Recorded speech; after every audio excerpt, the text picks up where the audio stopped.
उससे पहले मैं उन सभी लोगों का बहुत बहुत शुक्रिया करना चाहूंगा जिन्होंने इस सेशन को स्टार्ट होने से पहले इस सेशन को लाइक कर दिया है। बहुत बहुत शुक्रिया आप सभी लोगों का। और जैसे कि मैं देख पा रहा हूँ कंटिन्यूअसली जो है बच्चे यहाँ पर में शेयर भी कर रहे हैं, तो आप लोग भी जहां भी शेयर कर सकते हो, टेलीग्राम, फेसबुक, व्हाट्सएप, इंस्टाग्राम, जहां जहां शेयर कर सकते हो शेयर कर देंगे। जिन्होंने सेशन को लाइक कर दिया एक बार हाथ भी ऊपर कर दीजिए ताकि मैं देख सकूं कौन है ये लॉयल स्टूडेंट जिन्होंने अपनी एनर्जी, अपनी जो ऊर्जा है वो यहाँ पर मैं सेशन के अंदर में डाली है, पूरा सेशन इन लोगों को समर्पित। चलिए तो हम लोग पहले क्वेश्चन की तरफ में आगे बढ़ते हैं फ्रेंड्स जल्दी से। हमारा पहला क्वेश्चन यहाँ पर मैं आप लोगों के सामने ये रहा, भारत में ठीक है मैंगनीज अयस्कों का सबसे बड़ा उत्पादक कौन है? मैंगनीज आपको बताना है सबसे ज्यादा मैंगनीज कौन से जो है राज्य के अंदर में मिलेगा आपको। ये DSSB PRT के अंदर में आया हुआ क्वेश्चन है और ये बार बार डिफरेंट एग्जाम्स के अंदर में पूछा जाता है आप लोगों का, ठीक है। तो इसको याद रखेंगे आप लोग। मैंगनीज का अगर आप लोगों से पूछ लिया जाए कि जो है आप लोगों का मैंगनीज सबसे ज्यादा कहां पर में होता है आप लोगों का, तो आप लोगों को याद रखना है फ्रेंड्स कि आपका उड़ीसा जो है ये इंडिया का सबसे ज्यादा मैंगनीज उत्पादन करने वाला राज्य है, ठीक है, मैंगनीज का। नाउ फ्रेंड्स एक दो चीजें आप लोगों को बता दूं कि उड़ीसा जो है वो मैंगनीज का सबसे बड़ा उत्पादक है। आप लोगों को याद रखना अगर आपको जिंक का पूछ लिया जाए कि जिंक का सबसे बड़ा उत्पादक कौन सा है, तो जिंक का है राजस्थान, ठीक है। ये आप लोगों ने याद रखना है कि जिंक का अगर पूछ लिया जाए कि एकाधिकार मतलब मैक्सिमम जिंक कहां पर में होता है, तो राजस्थान के अंदर में होता है। अगर मैंगनीज पूछ लिया जाए तो ये उड़ीसा में होता है। इसके अलावा जो है फ्रेंड्स लार्जेस्ट प्रोड्यूसर ऑफ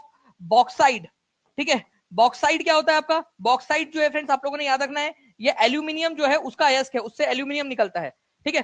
तो मैंगनीज और बॉक्साइड दोनों के दोनों जो है वो आपके उड़ीसा के अंदर में बहुत ज्यादा मात्रा के अंदर में आप लोगों को मिलते हैं। तो इंपॉर्टेंट पॉइंट है एग्जाम के पॉइंट ऑफ व्यू से, प्लीज इसको याद रखिएगा आप सभी के सभी जितने भी लोग देख रहे हैं। एक बार लिख दीजिए, दोनों के दोनों पॉइंट लिख दीजिए। जिंक सबसे ज्यादा कहां पर में होता है आप लोगों का, ठीक है, और जो है मैंगनीज सबसे ज्यादा कहां पर में होता है, ठीक है। चलिए नेक्स्ट क्वेश्चन की तरफ में हम लोग आगे बढ़ते हैं फ्रेंड्स। आप लोगों को बताना है 66वीं बीपीएससी का क्वेश्चन नहीं है आपका, कभी भी किसी भी एग्जाम के अंदर में रिपीट होकर पूछने की संभावना है। आप बताइए भौगोलिक क्षेत्र की दृष्टि से भारत के निम्न जिलों में से कौन सा जिला सबसे बड़ा है, ठीक है। अभी भी सबसे बड़ा जिला यही है, ठीक है, बताइए जल्दी से। और कौन से राज्य के अंदर में पड़ता है यह जिला? अगर हम बात करेंगे कि सबसे बड़ा जिला कौन सा है, तो सबसे बड़ा जिला जो है फ्रेंड्स ये याद रखना है आप लोगों ने, गुजरात का कच्छ जिला जो है ये सबसे बड़ा है, ठीक है, सबसे बड़ा जिला। दूसरे नंबर पे जो आता है वो आता है आप लोगों का लद्दाख के अंदर में जो लेह जिला है, ये सब दूसरे नंबर पे आता है, ठीक है, लेह लद्दाख के अंदर में।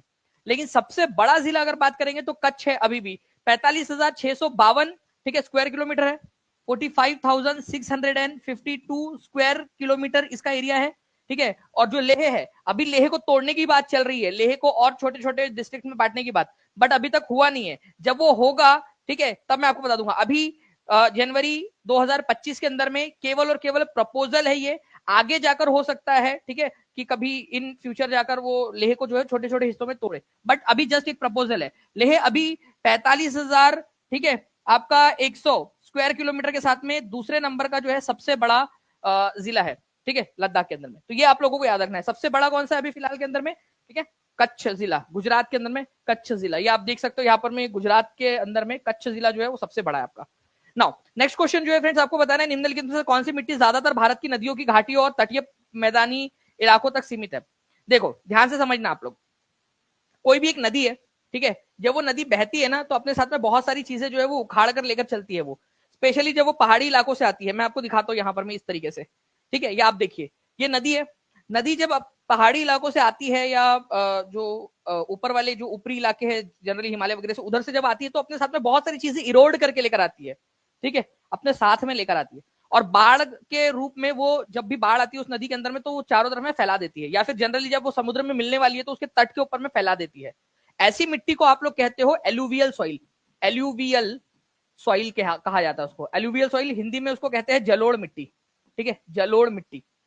तो एलुवियल या जलोढ़ मिट्टी जो है ये आपकी नदियों की वजह से बनती है, ये याद रखना है आप लोगों ने। तो आंसर इसका हो जाएगा ऑप्शन नंबर सी, जलोढ़ मिट्टी, ठीक है। इंपॉर्टेंट पॉइंट है, एग्जाम के अंदर में पूछा जा सकता है। क्या आप लोग मुझे बता सकते हो एलुवियल सॉइल के दो प्रकार कौन कौन से हैं? बताइए कितने लोग हैं जो बता सकते हैं एलुवियल मिट्टी के दो प्रकार? बहुत ही इंपॉर्टेंट पॉइंट है आप लोगों का, याद रखना है आप लोगों ने कि जो जलोढ़ मिट्टी होती है, ठीक है, इसके दो प्रकार है। एक होता है आप लोगों का भांगर, ठीक है, बांगर, ठीक है, और एक होता है खादर। खादर जो बांगर है आपका, ये याद रखना है आप लोगों ने, ये ओल्ड सॉइल है, ओल्ड पुरानी वाली मिट्टी, पुरानी वाली। और खादर जो है ये न्यू वाली एलुवियल सॉइल है जो अभी अभी बनी है कुछ सालों के अंदर में, ठीक है। बांगर जो है ये इतनी पुरानी हो चुकी है कि अब ये इतनी ज्यादा फर्टाइल नहीं रही और इसके अंदर में कंकर पाए जाते हैं। ये क्वेश्चन अभी हाल फिलहाल में एक एग्जाम हुई थी, उसके अंदर में आया भी था कि कौन सी जलोढ़ मिट्टी के अंदर में कंकर पाए जाते हैं। तो बांगर वाली जो है ओल्ड वाली, उसमें कंकर वगैरह पाए जाते हैं, छोटे छोटे से जो पत्थरों के टुकड़े होते हैं वो पाए जाते हैं। ठीक है, खादर के अंदर में नहीं पाया जाता। खादर जो है बहुत ज्यादा फर्टाइल है, उपजाऊ है, इसकी उपजाऊता बहुत ज्यादा है। ठीक है, उपजाऊ भूमि है ये याद रखना था आप लोगों ने। ठीक है, चलिए तो ये ध्यान रखेंगे आप सभी लोग। एंड बहुत बहुत शुक्रिया फ्रेंड्स, कंटिन्यूअसली सेशन को आप लोगों ने आप लोग लाइक कर रहे हो। जितने भी बच्चे हैं जिन्होंने सेशन को लाइक कर दिया, एक बार वापस से हाथ भी उठा दीजिए फ्रेंड्स। ठीक है, यहाँ पर मैं हाथ ऊपर कर दीजिए यहाँ पर, ताकि मैं देख सकूं कि कितने बच्चे जो कंटिन्यूअसली एफर्ट्स दे रहे हैं अपना यहाँ पर मैं सेशन को आगे बढ़ाने के लिए। बहुत बहुत शुक्रिया आप सभी लोगों का। ओके, तो ये प्लीज इसको याद रखना है आप लोगों ने। नेक्स्ट जो है आप लोगों को आगे बढ़ते हम लोग नेक्स्ट क्वेश्चन की तरफ में। ठीक है, तो हमारे भारत के रिवर बेसिन और कोस्टल प्लेन्स के अंदर में एल्यूवियल सॉइल आप लोगों को मिल जाएंगी। नेक्स्ट जो क्वेश्चन है आपका, ब्लैंक नदी उत्तर भारत और दक्षिण भारत के बीच पारंपरिक सीमा बनाती है। DSSB TGT का क्वेश्चन है। अब देखिए यहाँ पर मैं ना सिंपल सी बात है, ये हमारा भारत है मान लीजिए। ठीक है, बात यहाँ पर में हो रही है कि उत्तर भारत और दक्षिण भारत के बीच में ये क्या करती है, एक सीमा का काम करती है कि यहाँ पर में ये नॉर्थ इंडिया है, ठीक है, और ये साउथ इंडिया। ऐसा माना जाता है कि यही एक सीमा है जिससे north India south India decide होता है। ठीक है, ऐसे तो डिसाइड करने को तो कहीं से भी कर सकते हैं, बट आपको याद रखना है नर्मदा नदी जो है फ्रेंड्स, ये नॉर्थ इंडिया और साउथ इंडिया डिसाइड करता है जनरली। ठीक है, नॉर्थ और साउथ, तो Narmada is the correct answer. तो प्लीज इसको याद रखिएगा आप सभी के सभी लोग। नर्मदा नर्मदा नदी जो है ये याद रखना आप लोगों ने कि कौन से डायरेक्शन में बहती है नर्मदा नदी। नर्मदा नदी जो है आप लोगों को याद रखना वेस्ट डायरेक्शन में बहकर अरेबियन सी में मिल जाती है, अरब सागर के अंदर में। ये भी एक इंपॉर्टेंट पॉइंट है आपका। नर्मदा नदी के ऊपर में ठीक है दो इंपॉर्टेंट वाले बांध बनाए गए हैं।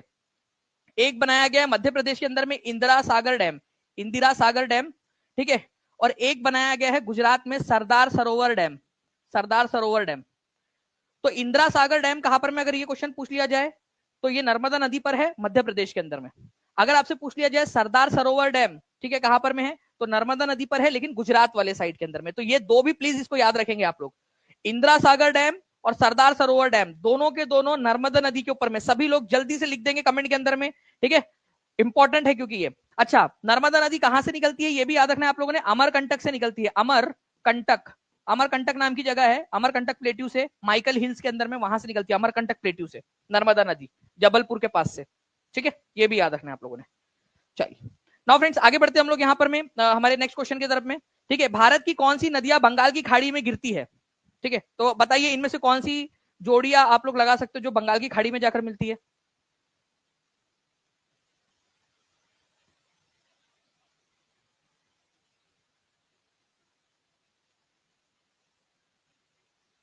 देखिए अगर हम लोग बात करेंगे फ्रेंड्स यहाँ पर में बंगाल की खाड़ी के अंदर में जो जाकर मिलती है वो नदियां, तो गंगा नदी जो है और उसकी जो सहायक नदी है सोन, उसका पानी तो चलो मिल जाएगा, लेकिन जो माही नदी है, ठीक है, माही नदी, माही नदी के बारे में आपको बताता हूं मैं।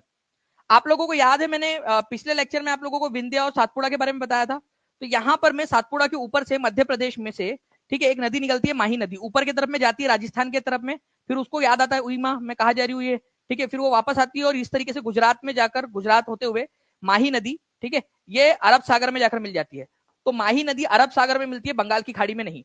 और इसी चक्कर में ऊपर नीचे के चक्कर में क्या होता है, ये कर्क रेखा को 2 बार काट देती है। ये भी याद रखना है आप लोगों ने कि कर्क रेखा 2 बार काटने वाली नदी कौन सी है, तो कर्क रेखा 2 बार काटने वाली नदी माही नदी है। नर्मदा नदी आपको पता है फ्रेंड्स की ये आपकी पश्चिम की तरफ में जाती है ना, पश्चिम की तरफ में जाती है, वेस्ट फ्लोइंग है अरब सागर में। तापी नदी भी जाती है, तो ये भी आंसर में नहीं हो सकता आप लोगों का। ठीक है, क्योंकि आपसे बंगाल की खाड़ी में बोला है। ओके, तो आंसर क्या हो जाएगा आपका, गोदावरी नदी। गोदावरी नदी जो है ये याद रखना है आप लोगों ने, गोदावरी नदी जाती है। ठीक है, महानदी जो है ये बंगाल की खाड़ी में जाती है, और कावेरी नदी दक्षिण भारत में, ये भी बंगाल की खाड़ी में जाती है। तो आंसर इसका ऑप्शन नंबर सी होगा। कितने लोगों ने सी आंसर लगाया था, ऑप्शन एलिमिनेट भी कर पाए हो अगर आप लोग। ठीक है, अगर आपको थोड़ा सा भी यहाँ पर मैं ऑप्शन एलिमिनेट करने में मदद मिली हो, ठीक है, या आप कर पाए हो, तो हाथ ऊपर कर दीजिए, आप लोग आगे बढ़ रहे हो मतलब। ठीक है, नाउ फ्रेंड नेक्स्ट पॉइंट की तरफ में हम लोग आगे बढ़ते हैं हमारे। ठीक है, तो ये कुछ इंपॉर्टेंट नदियां हैं कि कौन कौन से राज्यों में इनका ओरिजिन होता है। जैसे नर्मदा नदी मैंने आपको बताया फ्रेंड्स के मध्य प्रदेश के अंदर में इसका ओरिजिन होता है। ताप्ती या तावी नदी, ठीक है, तापी नदी मध्य प्रदेश में। माही नदी, इसका उद्गम भी मध्य प्रदेश में होता है। और माही नदी एक ऐसी नदी है जो याद रखना है आप लोगों ने कि 2 बार कर्क रेखा को काटती है। ठीक है, 2 बार कर्क रेखा को काटती है। ठीक है, साबरमती नदी राजस्थान से निकलकर जो है ये अरब सागर में जाकर मिल जाती है। लूनी नदी राजस्थान से निकलती है लेकिन इधर में मिल जाती है, अरब सागर तक पहुंच नहीं पाती। तवा रिवर, ठीक है, नर्मदा नदी की सहायक नदी है। और शरावती नदी कर्नाटक के अंदर में। ओके, चलिए नाउ फ्रेंड, निम्नलिखित में से किस पहाड़ी पर पूर्वी घाट पश्चिमी घाट से मिलता है? आपको एक चीज याद होंगी, पिछले लेक्चर में हमने देखा था कि हमारे भारत के अंदर में दक्षिण में दो घाट है, एक है पश्चिमी घाट, ठीक है, और एक है पूर्वी घाट, ठीक है, पूर्वी घाट। आप लोगों से क्या बोला जा रहा है कि पश्चिमी घाट और पूर्वी घाट का मिलन कहां पर में होता है? तो पश्चिमी घाट और पूर्वी घाट का जो मिलन है जहां पर में होता है वहां पर में नीलगिरी की पहाड़ियां है। बहुत ही इंपॉर्टेंट क्वेश्चन है ये आपका, ठीक है, नीलगिरी की पहाड़ियां। तो पश्चिमी घाट और पूर्वी घाट का मिलन जिस जगह पे होता है उस जगह को आप नीलगिरी पहाड़ियां के नाम से जानते हो। नीलगिरी पहाड़ियों की सबसे ऊंची जो चोटी है, ये भी क्वेश्चन पूछा जाता है, इन पहाड़ियों की सबसे ऊंची चोटी कौन सी है? तो वो है डोडा बेट्टा, ठीक है, डोडा डोडा बेट्टा, ठीक है, ये याद रखना है आप लोगों ने, डोडा बेट्टा, ठीक है। तो नीलगिरी पहाड़ियों की सबसे ऊंची चोटी डोडा बेट्टा है, ये भी याद रखिए आप लोग। नीलगिरी पहाड़ियों की सबसे ऊंची चोटी डोडा बेट्टा। पूर्वी घाट और पश्चिमी घाट और पूर्वी घाट का मिलन कहां पर में होता है? नीलगिरी पहाड़ियों पर होता है, दोनों जाकर वहां पर में मिल जाते हैं, ठीक है। अच्छा मुझे बताइए कि पश्चिमी घाट का सबसे बड़ा जो गैप है, पाल घाट गैप, कौन से दो राज्यों को मिलाता है? पिछले लेक्चर में हम लोगों ने देखा था, जल्दी से बताइए कौन कौन से दो राज्यों के बीच में जो है वो रास्ता बनाता है? पाल घाट गैप, पाल घाट पास या पाल घाट दर्रा, पश्चिमी घाट का एक बहुत बड़ा गैप है, पहाड़ों के बीच में गैप है, ठीक है, केरल और तमिलनाडु, ठीक है। चलिए गुड। तो आंसर इसका जो है फ्रेंड्स, आप लोगों का इस पर्टिकुलर क्वेश्चन का आंसर तो ये हो जाएगा कि पूर्वी और पश्चिमी घाटियां आपकी नीलगिरी पहाड़ियों पर मिलती है। नीलगिरी पहाड़ियों की सबसे ऊंची चोटी आप बता दोगे, पाल घाट गैप किसको किसको मिलाता है वो भी बता दोगे। ये देखिए आप लोग, यहाँ पर में मिलती है ये दोनों। नाउ नेक्स्ट क्वेश्चन है आप लोगों का, हुंड्रू जलप्रपात निम्नलिखित में से किस पठार पर स्थित है? DSSB का क्वेश्चन है। तो आप देखिए हुंड्रू जलप्रपात जो है फ्रेंड्स, ये छोटा नागपुर का जो पठार है वहां पर में आपको मिलने वाला है, ठीक है, छोटा नागपुर का पठार पर। कौन से वाले राज्य में मिलेगा ये हुंड्रू जलप्रपात? आपको राज्य का नाम भी पूछा जा सकता है, तो कोई है जो यहाँ पर मैं बताना चाहेगा राज्य का नाम? हुंड्रू जलप्रपात ये आपको मिलेगा झारखंड में। अगर झारखंड में ये भी पूछ लिया जाए कि कौन से वाले शहर में है, तो झारखंड में रांची में है। आप लोगों को एक चीज बताना चाहता हूं कि रांची को झरनों का शहर कहा जाता है, ठीक है, झरनों का शहर। तो ये क्वेश्चन बन सकता है कि झरनों का शहर किसको कहा जाता है? झरनों का शहर तो रांची को कहा जाता है, ये प्लीज याद रख लीजिए आप लोग। ओके, अच्छा चलिए एक और क्वेश्चन बन सकता है यहाँ पर मैं, मुझे बताइए हुंड्रू जलप्रपात कौन सी नदी की वजह से बनता है? देखो जलप्रपात का मतलब क्या होता है, एक नदी है, ठीक है, रास्ते से जा रही थी, ठीक है, पहाड़ से ऊपर से नीचे गिर गई वो पटाख करके, ये इस तरीके से है ना, इस तरीके से पानी जो है नीचे की तरफ में गिर रहा है, उसी को जलप्रपात बोलते हैं, जो ऊपर से पानी गिरता है ना, झरना, जलप्रपात, वाटरफॉल। तो कौन सी नदी जो है वो गिर रही है जिसकी वजह से हुंड्रू जलप्रपात बना है? ये भी एक इंपॉर्टेंट है। सोन नदी कहां से होगी? सोन नदी तो जाती ही नहीं झारखंड में। सुवर्ण रेखा नदी, वेरी गुड, बहुत बढ़िया, काफी सारे बच्चे हैं, इंटेलिजेंट बच्चे आंसर कर रहे हैं, ठीक है, ये याद रखना आप लोगों ने, सुवर्ण रेखा, सुवर्ण रेखा जो रिवर है जिसको सुवर्ण रेखा भी बोला जाता है वहां पर में लोकली, तो सुवर्ण रेखा नदी जो है उसकी वजह से ये बनता है। ये भी एक इंपॉर्टेंट पॉइंट है आप लोगों का, ठीक है। चलिए बहुत बढ़िया फ्रेंड्स, आंसर्स आप लोग करते जा रहे हो, ऐसे ही आंसर्स करते रहेंगे आप सभी के सभी। चलिए नेक्स्ट क्वेश्चन की तरफ में आगे बढ़ते हैं। आप लोगों को बताना चाहूंगा फ्रेंड्स, यहाँ पर में क्वेश्चन है आप लोगों का, ठीक है, यूपी आरओ में पूछा गया था, सलाइन सॉइल मतलब जो खारी मिट्टी होती है आप लोगों की, भारत में लवणीय मिट्टी जो होती है जिसमें नमक होता है, are not appropriate for cultivation of crops, वो फसल उगाने के लिए उपयुक्त नहीं होती। ऑब्वियस सी बात है, जिस मिट्टी के अंदर में बहुत सारा नमक होगा, आप उसके अंदर में कैसे खेती करोगे? कर सकते हो क्या आप लोग? मिट्टी में नमक बहुत ज्यादा हो गया तो आप नहीं कर पाओगे ज्यादा अच्छे से खेती, तो सही बात है, असर सही है, ठीक है। खारी मिट्टी में मोटे नमक का अनुपात अधिक होता है जिसका मुख्य कारण शुष्क जलवायु और खराब जल निकासी है, ठीक है। Saline soils have high proportion of wearing salt, ठीक है, जो सलाइन मिट्टी होती है उसके अंदर में क्या होता है, ठीक है, बहुत मोटे मोटे नमक के कण होते हैं।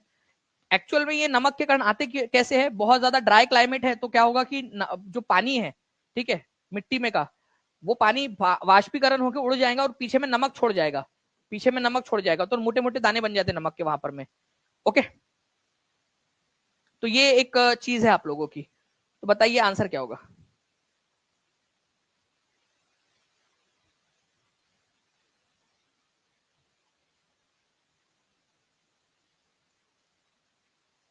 जी, तो देखिए फ्रेंड्स, ये वाला जो है आप लोगों का, ये भी बिल्कुल सही है कि सलाइन जो है आप लोगों का, सलाइन सॉइल जो है उसके अंदर में मोटे मोटे कण होते हैं नमक के। जो आप नमक खाते हो ना, टाटा शुद्ध नमक जिसका दाना दाना एक समान, ये टाटा नमक वाला नमक नहीं है, इसका दाना दाना एक समान नहीं होता, ठीक है, मोटे मोटे दाने होते हैं, ठीक है।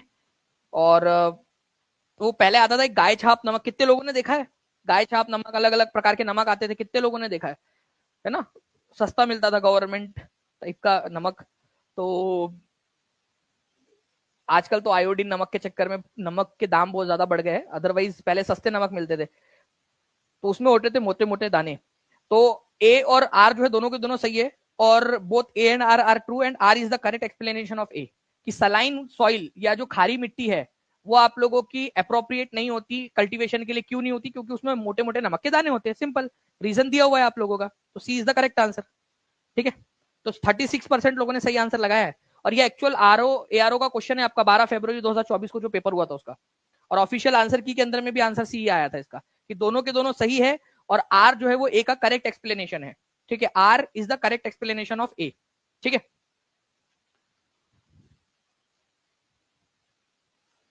चलिए आगे बढ़ते हैं हम लोग फ्रेंड्स, यहाँ पर मैं नेक्स्ट क्वेश्चन की तरफ में हमारे, इसका आंसर तो सी हो गया आप लोगों का। नेक्स्ट क्वेश्चन आपको बताना है 68वीं बीपीएससी का, भारत की क्षेत्रीय सीमा समुद्र की ओर तट से कितने मील की तक दूरी तक फैली हुई है?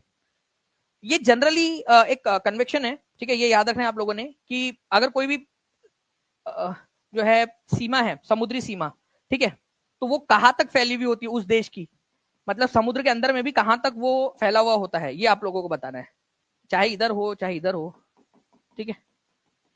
समुद्र से कितने दूर तक होता है? बहुत बढ़िया फ्रेंड्स, आप लोगों के आंसर सारे हैं। आंसर हो जाएगा आप लोगों का 12 नॉटिकल माइल्स, ठीक है। तो 12 नॉटिकल माइल्स आप लोगों का आंसर हो जाएगा यहाँ पर में। और इसके अलावा आप लोगों से एक और क्वेश्चन यहाँ पर मैं पूछना चाहूंगा, एक नॉटिकल माइल का मतलब कितना मीटर होता है? सिंपल सा क्वेश्चन है, एक नॉटिकल माइल मतलब कितना मीटर होता है, तो आप बता दीजिए कमेंट करके, ठीक है। बहुत सारे लोग आंसर्स कर रहे हैं यहाँ पर में। देखिए नॉटिकल माइल्स का, नॉटिकल का मतलब ही होता है समुद्री मील, ठीक है। तो एक नॉटिकल माइल जो होता है आप लोगों का, नॉटिकल माइल वो होता है आपका 1 ठीक है 852 किलोमीटर। अगर मीटर में लिखना है इसको तो आप लोग मीटर में तो आराम से कर सकते हो, डॉट हटा दीजिए यहाँ पर में, पॉइंट जो है 1852 मीटर, ठीक है। एक नॉटिकल माइल का मतलब ये होता है, ठीक है। तो इतना आप लोगों ने याद रखना है, 12 नॉटिकल माइल्स तक की जो दूरी होती है, ठीक है, समुद्र तल से, वो दूरी उसी देश की टेरिटरी मानी जाती है, उस देश की टेरिटरी ही मानी जाएंगी उसको। तो आंसर इसका ऑप्शन नंबर सी होगा। तो आप लोगों को समझ में आ गया होगा कि जो समुद्री तट है उससे 12 नॉटिकल माइल तक, ठीक है, 12 नॉटिकल माइल तक का जो एरिया है वो भारत का ही एरिया है। तो क्वेश्चन में उसी प्रकार से पूछा गया था, एग्जाम के अंदर में आया 12 फरवरी 2023 के अंदर में। तो आगे बढ़ते हम लोग फ्रेंड्स, यहाँ पर में हमारे 12 नॉटिकल माइल जो है आप लोगों का आंसर हो जाएगा। नेक्स्ट क्वेश्चन जो है फ्रेंड्स, इस क्वेश्चन का आंसर करिए आप लोग। इस पर्टिकुलर क्वेश्चन के अंदर में ये बोला गया है आपका कि ताप्ती नदी के बारे में निम्नलिखित कथनों पर विचार करें और सही कथन का चुनाव करें। बताइए, तो ताप्ती नदी के बारे में निम्नलिखित कथनों पर जो है सही कथन कौन सा है आप लोगों का?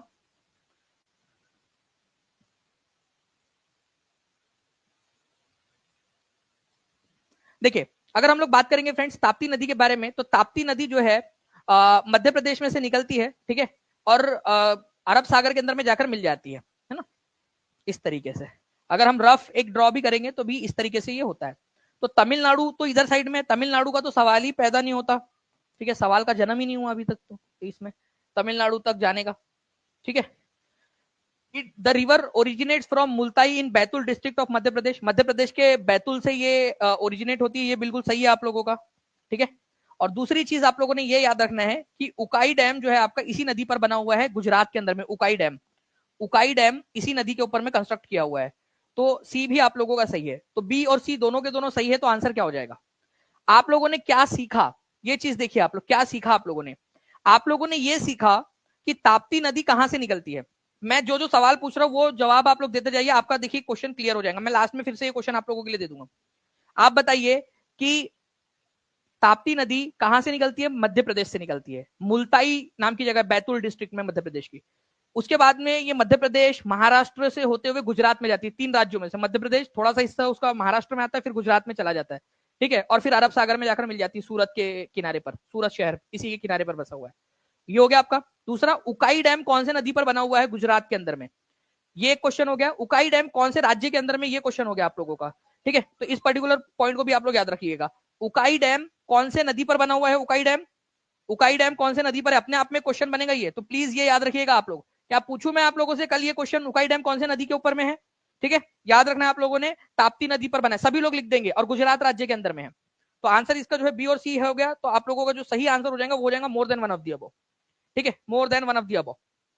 इस तरीके से आपका आंसर हो गया ऑप्शन नंबर डी। ठीक है, चलिए नेक्स्ट क्वेश्चन की तरफ में आगे बढ़ते हैं। आप लोगों को आपको बताना है वह कौन सा दिन है जब पृथ्वी सूर्य से सबसे अधिक दूरी पर होती है, जिसे एपिहेलियन भी कहा जाता है। देखिए दो दिन याद रखने आप लोगों ने, एक दिन ऐसा होता है जब सूरज से जो है पृथ्वी की दूरी सबसे अधिक होती है, और एक होता है जब सूरज से पृथ्वी की दूरी सबसे कम होती है। ठीक है, तो जब सबसे कम होती है दूरी, ठीक है, उसको कहा जाता है, सबसे कम दूरी जो होती है उसको पेरीहिलियन कहा जाता है, और जो सबसे अधिक दूरी होती है उसको एपीहिलियन कहा जाता है। ठीक है, उपसौर और अपसौर। ठीक है, तो एक एक करके हम इसके बारे में बात करेंगे यहां पर में। तो बताइए।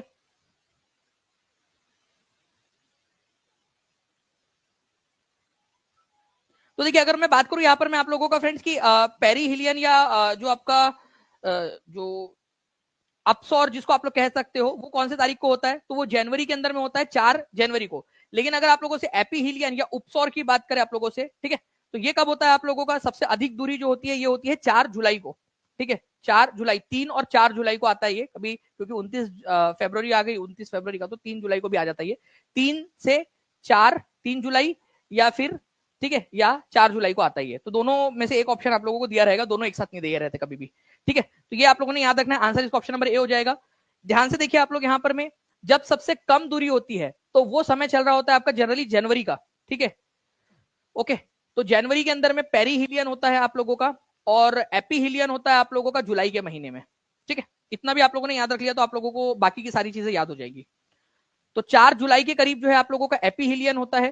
ठीक है, सूरज से दूरी सबसे ज्यादा, और सबसे कम दूरी होती है 4 जनवरी के आसपास में। नेक्स्ट क्वेश्चन जो है आप लोगों का, निम्न में से किस दिन सूर्य और पृथ्वी के बीच सबसे कम दूरी होती है?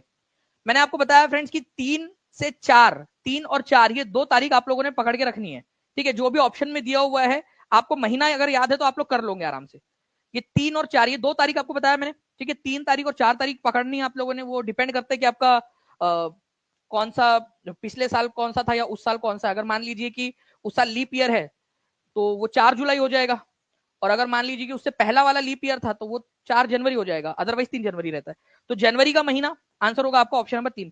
सबसे कम दूरी, सबसे कम दूरी को क्या कहा जाता है ये भी आप लोगों से पूछा जा सकता है। तो सबसे कम दूरी जो होती है फ्रेंड्स आप लोगों ने याद रखना है, उसको जो है आप लोग कहते हो, ठीक है, क्या कहते हो? उपसौर कहते हो आप सबसे कम दूरी को। तो पृथ्वी और सूरज के बीच की दूरी सबसे कम जब होती है, ठीक है, तो उसको उपसौर कहा जाता है हिंदी में, उपसौर। ठीक है, ये याद रखना है। तो उपसौर कौन से तारीख को आता है ये अगर आप लोगों से पूछ लिया जाए, ठीक है, तो आप लोग आंसर कर दोगे। ठीक है, 3 जनवरी या 4 जनवरी, 3 या 4 जनवरी। इसको इंग्लिश के अंदर में पेरीहिलियन कहा जाता है, पेरीहिलियन। ठीक है, पेरीहिलियन। ठीक है, पेरीहिलियन इसको बोलते हो आप लोग, पेरीहिलियन उपसौर को।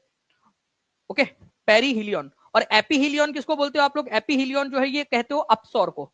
अपसौर जिस दिन सबसे ज्यादा दूरी होती है, ये 3 या 4 जुलाई को आता है ये। तो ये दोनों पॉइंट प्लीज याद रखिएगा आप सभी के सभी। ठीक है, सभी लोग जल्दी जल्दी से सेशन को शेयर कर देंगे, और जिन्होंने अब तक सेशन को लाइक नहीं किया है जल्दी से सेशन को लाइक भी कर दीजिए, ताकि आप लोगों के कंट्रीब्यूशन की वजह से और ज्यादा क्लासेस आप लोगों को मिलती रहे। तो हर एक बच्चे की जिम्मेदारी बनती है कि वो अपना अपना जो है सेशन को लाइक एंड शेयर जरूर करते रहेगा। नाउ फ्रेंड नेक्स्ट क्वेश्चन की तरफ में हम लोग आगे बढ़े, उससे पहले मैं आप लोगों को जो है यहाँ पर मैं थोड़ा सा आप लोगों से पूछ लेता हूं। मुझे बताइए कि सबसे कम दूरी, सबसे सबसे कम दूरी जो है वो कब होती है? महीना बता दीजिए बस। और सबसे अधिक दूरी कब होती है? सबसे अधिक दूरी, सबसे ज्यादा दूरी या सबसे अधिक दूरी कौन से तारीख को होती है ये भी आप, कौन से महीने में होती है चलिए ये बता दीजिए। 3 और 4 तो आप लोग बता ही दोगे, कम से कम इतना तो बता दीजिए, और लिखिए यहां पर में। अब दूसरा पॉइंट मैं आपसे पूछ रहा हूं कि सबसे कम दूरी जो होती है उसको क्या कहा जाता है? हिंदी इंग्लिश दोनों में आप बता सकते हो। सबसे कम दूरी जो होती है उसको कहा जाता है आप लोगों का उपसौर हिंदी में, और इंग्लिश में कहते हैं पेरीहिलियन, पेरीहिलियन। ठीक है, और सबसे अधिक दूरी जो होती है ना उसको कहा जाता है अपसौर। अप और उप में फर्क है, हाँ? ठीक है, अपसौर इसको कहा जाता है सबसे अधिक दूरी को। ठीक है, इसको कहते हैं एपीहिलियन। ठीक है, एपीहिलियन, एपीहिलियन। ठीक है, एपीहिलियन। तो पेरीहिलियन और एपीहिलियन ये दोनों के दोनों आप लोगों ने याद रखना है, इंपॉर्टेंट है, एग्जाम के अंदर में आप लोगों से पूछ सकते हैं, ठीक है।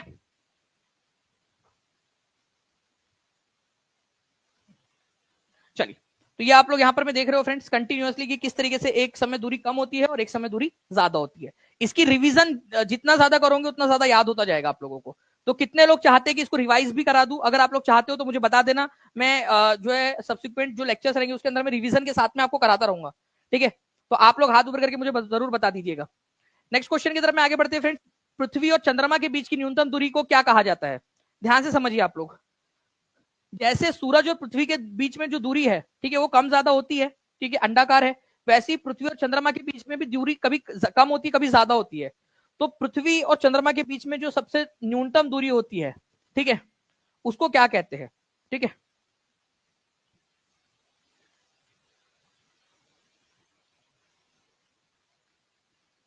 देखिए, जैसे पेरीहीलियन था ना आप लोगों का, पेरीहीलियन सबसे कम दूरी, वैसे ही यहां पर में पेरी जी होता है, पेरी जी, ठीक है, सबसे कम दूरी। वहां पर में एपीहीलियन था आपका सबसे ज्यादा दूरी, वैसे यहां पर में अपभू होता है, एपोजी, एपोजी, ठीक है, सबसे अधिक दूरी, सबसे अधिक दूरी, ठीक है, चंद्रमा और पृथ्वी के बीच में।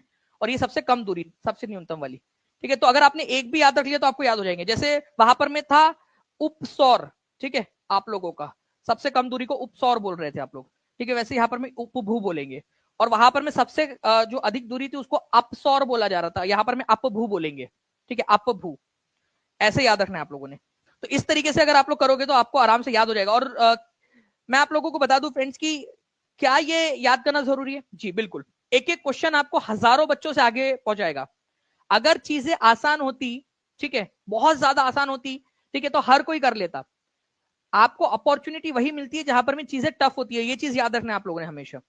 अगर आप लोग सिर्फ आसान आसान चीजें देखते रहोगे कि आसान एक झटके में याद हो जाए, दिमाग पे इतना सा भी प्रेशर ना देना पड़े, तो आप एवरेज लोगों के अंदर में रह जाओगे। अगर आगे बढ़ना है, स्पेशल बनना है, तो थोड़ी सी मेहनत, सिर्फ वो 1% एक्स्ट्रा मेहनत, सिर्फ 1% एक्स्ट्रा मेहनत आपको 99% लोगों से आगे निकल जाएंगी, ठीक है, आगे निकाल देंगी आप लोगों को। है या नहीं? एक फैसिनेटिंग बात यहां पर मीक कि सिर्फ 1% एक्स्ट्रा मेहनत करनी है आपने। और मैं आपको बता रहा हूं वो 99% लोग वो सिर्फ 1% एक्स्ट्रा मेहनत करने से डरते हैं, वो 1% एक्स्ट्रा मेहनत करने से पीछे रह जाते हैं। अब आपको डिसाइड करना है कि क्या आप करना चाहते हो या नहीं मेहनत। अगर मेहनत करना चाहते हो, थोड़ी सी मेहनत है, हजारों लोगों से आगे निकल जाओगे आप लोग, ठीक है। अगर एग्री करते हो तो बता दीजिएगा आप लोग। नाउ ये आपको बता दिया। मैं आप लोगों को बता दूं फ्रेंड्स कि भू समीपक आप लोगों का इसको कहते हैं, उपभू भी कहा जाता है। सबसे पास दूरी पृथ्वी और चंद्रमा की, और सबसे अधिक दूरी है पृथ्वी और चंद्रमा की, तो इसको एपोजी या फिर अपभू कहा जाता है। पराकाष्ठा या अपभू, जो भी आप लोगों ने बोलना है उसको बोल दीजिए, बोल सकते हो आप लोग, ठीक है। अच्छा मुझे बताइए कि चांद आपको जो है सबसे चमकदार कब आपको दिखाई देगा? ठीक है, आप बताइए मुझे, चांद आपको सबसे चमकदार कब दिखाई देगा? जब वो पास होगा। अरे मान लो कि अब वो बात अलग है, एग्जाम्पल अलग दिखेगा कि यार दूर से देखा तो वो शर्मा रही थी, पास जाके देखा तो बकरी घास खा रही थी, वो अलग बात हो जाती है। वो आपका चांद जो है वो अपोजिट वर्क करता है। बट ये वाला चांद एक्चुअल में जब पास आता है तो आपको ज्यादा चमकदार दिखाई देगा, ठीक है। चलिए, तो ये याद रखना है फ्रेंड्स कि आप लोगों का सबसे पास जो होता है सबसे ज्यादा चमकदार उसी दिन दिखाई देगा वो आप लोगों को, पेरीजी के समय में, उपभू के समय में, ठीक है, सबसे ज्यादा चमकदार। तो इसके ऊपर में किसी भी तरीके से क्वेश्चन घुमा फिरा के पूछा जा सकता है, तो प्लीज उसको याद रखिएगा आप लोग, ठीक है। आगे बढ़ते हैं हम लोग यहाँ पर नेक्स्ट क्वेश्चन की तरफ में। आरएएस आरटीएस का एक क्वेश्चन है आप लोगों का, जीएस का एग्जाम के अंदर में आया था क्वेश्चन, बताइए इसका आंसर क्या होगा? जल्दी जल्दी से सेशन को लाइक करते रहेंगे फ्रेंड्स आप सभी लोग, और जहां भी शेयर कर सकते हो, Telegram, Facebook, WhatsApp, Instagram share कर दीजिए। तो 22 दिसंबर 1999 को पूर्णिमा के चंद्रमा के सामान्य से अधिक चमकदार होने पर, ठीक है, कौन सा कारण उत्तरदायी हो सकता है? मतलब चांद जो है वो ज्यादा चमकदार था, ऑब्वियस ही बात है, चांद ज्यादा पास होगा, पेरीजी होगा उस दिन, इसी वजह से जो है वो ज्यादा चमकदार दिखाई दे रहा है आपको, ठीक है। पेरीजी मतलब पृथ्वी और चंद्रमा के बीच की दूरी कम है, ठीक है, पेरीजी, उपभू होगा उस दिन आप लोगों का, पेरीजी, ठीक है। तो ये भी एक पॉइंट है आप लोगों का जो आप लोग याद रख सकते हो एग्जाम पॉइंट ऑफ व्यू से। ओके, चलिए नेक्स्ट क्वेश्चन की तरफ में हम लोग आगे बढ़ते हैं फ्रेंड्स आप लोगों के, ठीक है। अपसौर, अच्छा यहां पर मैं देखिए आप लोग दो ऑप्शन को एलिमिनेट कर सकते थे। कौन से दो ऑप्शन है आप लोगों के? ध्यान से देखिए आप लोग, चंद्रमा की बात हो रही है तो सौर या सूरज की तो कोई बात उसके अंदर में होनी नहीं चाहिए थी, उपसौर की भी बात नहीं होनी चाहिए थी यहाँ पर में सौर वाली, क्योंकि सौर, अपसौर, एपीहिलियन का मतलब होता है आप लोगों का पृथ्वी और सूरज के बीच की दूरी। पेरीहिलियन का मतलब होता है पृथ्वी और सूरज के बीच की दूरी, ठीक है, कम होना। ओके, एपीहिलियन का मतलब होता है पृथ्वी और सूरज के बीच की दूरी का ज्यादा होना। तो चांद, पृथ्वी से जब चंद्रमा को देख रहे हैं तो उससे सूरज की दूरी का कोई लेना देना नहीं आपका, ठीक है। अपसौर निम्नलिखित में से किस दिन होती है, आप लोग बताएंगे। एक क्वेश्चन आप लोगों का एक्स्ट्रा, जल्दी बताएंगे आप लोग इस पर्टिकुलर क्वेश्चन का आंसर क्या हो जाएगा। देखिए, अगर आप लोगों से बात करूं फ्रेंड्स अपसौर की, तो अपसौर एपीहिलियन मतलब सबसे बड़ा, ठीक है, डिस्टेंस आपका, तो सबसे बड़ा डिस्टेंस जो है वो जुलाई में आता है, 4 जुलाई, 3 या 4 जुलाई को, ठीक है। तो आंसर इसका ऑप्शन नंबर सी हो जाएगा। 81% लोगों ने सही आंसर दिया है। अगर आप लोगों से उपसौर पूछा जाता तो आंसर क्या लगाते आप लोग, उपसौर लिख दीजिए यहां पर मैं, उपसौर या फिर पेरीहिलियन।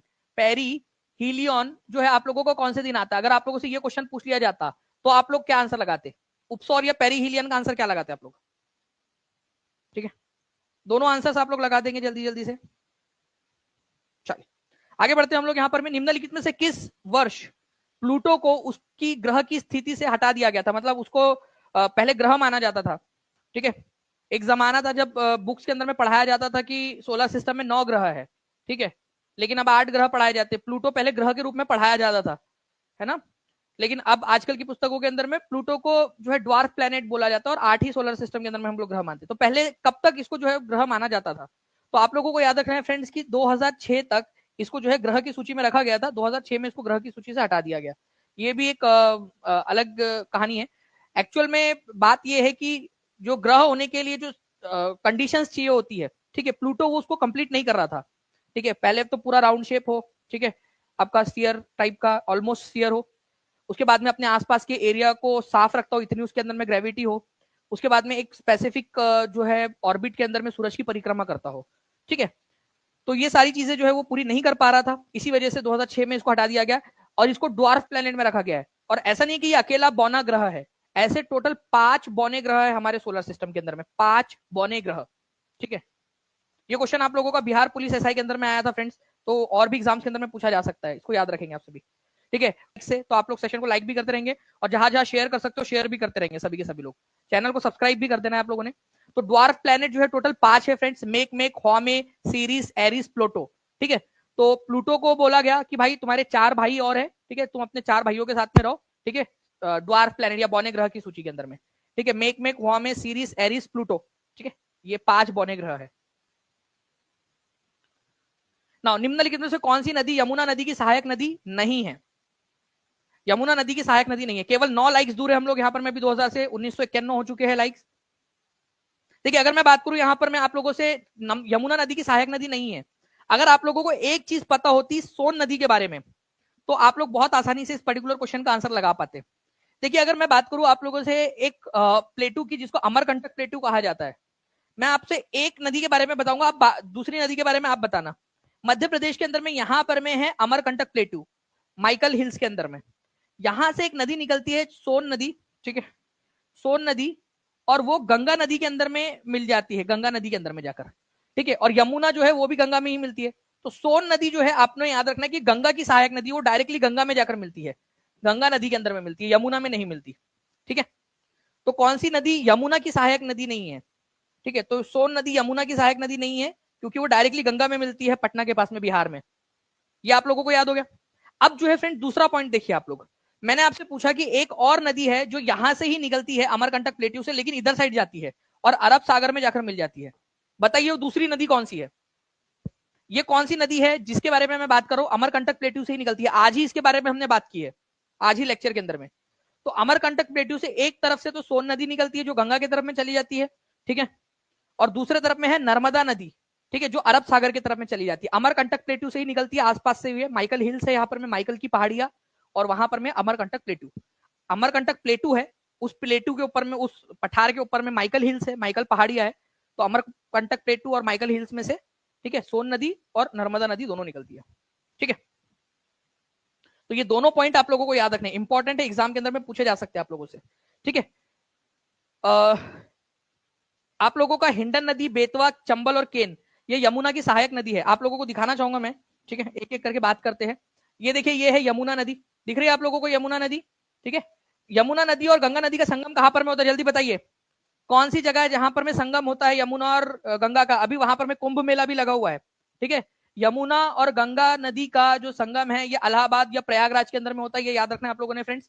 ठीक है, यमुना नदी के अंदर में केन नदी आकर मिलती है। ठीक है, यमुना नदी के अंदर में ही बेतवा नदी आकर मिलती है। यमुना नदी के अंदर में ही चंबल नदी भी आकर मिलती है, और हिंडन नदी है एक यहाँ पर में इसके पास में, हिंडन नदी, वो भी यमुना की सहायक नदी है। ठीक है, तो हिंडन, बेतवा, चंबल, केन, ये सारी की सारी यमुना की सहायक नदी है। और फिर बाद में यमुना किसमें जाकर मिल जाती है इन सबका पानी लेकर? चंबल का पानी लिया, बेतवा का लिया, केन का लिया, हिंडन का लिया, ठीक है, काली सिंध है एक, उसका पानी लिया, और ये सब पानी लेकर जाके गंगा में मिल जाती है फिर। ठीक है, प्रयागराज के अंदर में, जहां पर भी इनका संगम होता है। एक और क्वेश्चन आप लोगों को बताता हूं जो आप लोगों से पूछा जा सकता है। ठीक है, लोहित रिवर जो है आपको बताना है। ठीक है, लोहित रिवर, ठीक है, ये कौन सी नदी की सहायक नदी है? लोहित, देखिए लोहित रिवर जो है फ्रेंड्स, ये ब्रह्मपुत्र नदी सिस्टम जो है उसकी सहायक नदी है, ये आप लोगों ने याद रखना था। मैप के थ्रू आपको दिखाता हूं मैं। ये देखिए आप लोग यहाँ पर मैं आप देख सकते हो, ये है सैंगपो नदी, हम लोगों ने स्टार्टिंग के अंदर में देखा था। ठीक है, ये यहाँ से सैंगपो, यारलुंग सैंगपो भी बोला जाता है। ठीक है, ये नदी बिहार के अंदर, आपके अरुणाचल प्रदेश के अंदर में आ गई है दिबांग के नाम से, दिहांग के नाम से, दिबांग नदी उसी की सहायक नदी है। ठीक है, अभी भी इसका नाम दिहांग है। ठीक है, इसको जाकर आप लोग क्या बोलते हो फिर बाद में? ब्रह्मपुत्र बोलते हो। तो लोहित नदी जो है ये भी जो आपका चाइना वाला जो पार्ट है ना, वहां से निकलकर, ठीक है, कहां पर में आकर मिल जाती है? ये आकर मिल जाती है आप लोगों की ब्रह्मपुत्र नदी के अंदर में, जिसको दिहांग नदी भी बोला जाता है। तो आप लोगों ने याद रखना है ये लोहित नदी, ठीक है, लोहित नदी किसकी सहायक नदी है? ठीक है, ब्रह्मपुत्र की ही सहायक नदी है। सुबानसिरी भी पूछा जाता है आप लोगों से, सुबनसिरी किसकी सहायक नदी है? ठीक है, ये याद रखना है ब्रह्मपुत्र की सहायक नदी है। ठीक है, धनश्री, ठीक है, मानस, ये किसकी सहायक नदी है? ब्रह्मपुत्र नदी की सहायक नदियां है, इंपॉर्टेंट है। ठीक है, तो आप लोग याद रखेंगे लोहित के साथ साथ में, ठीक है, सुबानसिरी, सुबान सिरी, धनसिरी, धन सिरी, मानस, ये किसकी सहायक नदियां है? ये ब्रह्मपुत्र की ही सहायक नदियां है ये भी, बाकी लोहित के साथ साथ में। ओके, चलिए। अच्छा, ब्रह्मपुत्र नदी को बांग्लादेश में किस नाम से जाना जाता है? अगर ये बांग्लादेश में चली गई तो बांग्लादेश में इसको किस नाम से जाना जाएगा? किस नाम से इसको जाना जाएगा ये बताइए आप लोग जल्दी से, ये भी क्वेश्चन बन सकता है आप लोगों का।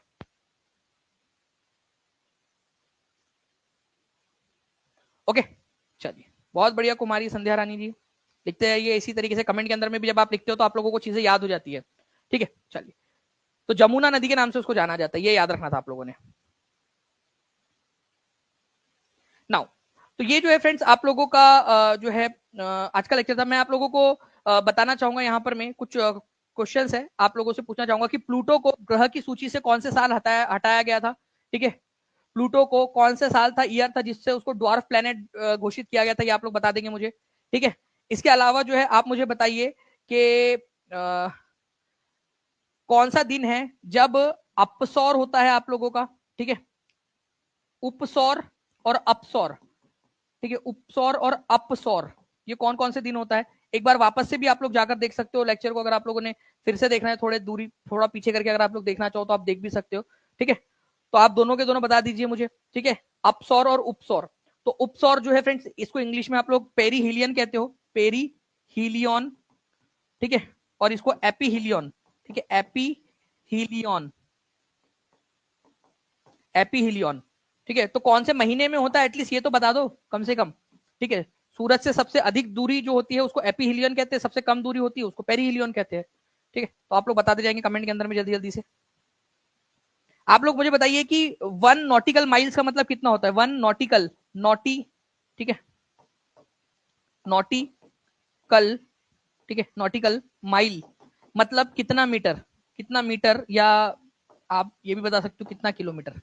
ठीक है, वो बहुत आसान है, आप लोग कन्वर्ट कर सकते हो उसको, तो कमेंट के अंदर में जरूर बताइए इसका। ठीक है, और कल जो है फ्रेंड्स आप लोगों का जो है मैं आपको बता दूं कि आप लोगों के लिए और भी बहुत सारी चीजें हैं जिसको हम लोग करने वाले हैं। इसके अलावा आप लोग मुझे बताइएगा कि सोन नदी किसकी सहायक नदी है, किस में जाकर मिल जाती है? सोन नदी किस में जाकर मिल जाती है? साथ ही साथ ये भी बताइएगा कि इंदिरा गांधी, ठीक है, इंदिरा सागर डैम और सरदार सरोवर डैम, ये दो डैम कौन से नदी के ऊपर में बने हुए हैं और कौन कौन से राज्यों के अंदर में है? इंदिरा सागर डैम और सरदार सरोवर डैम, कमेंट के अंदर में बताइएगा आप सभी के सभी, देखते हैं कितने लोग इसका आंसर कर पाते हैं। कमेंट अभी आप लोगों का जैसे ही मैं लेक्चर खत्म करूंगा उसके बाद में तुरंत आप लोगों के पास में लेक्चर नीचे में कमेंट बॉक्स आ जाएगा, उसके अंदर में जरूर बताइएगा कमेंट करके, ताकि हम लोग देख सके कि आप में से कितने लोगों ने सही आंसर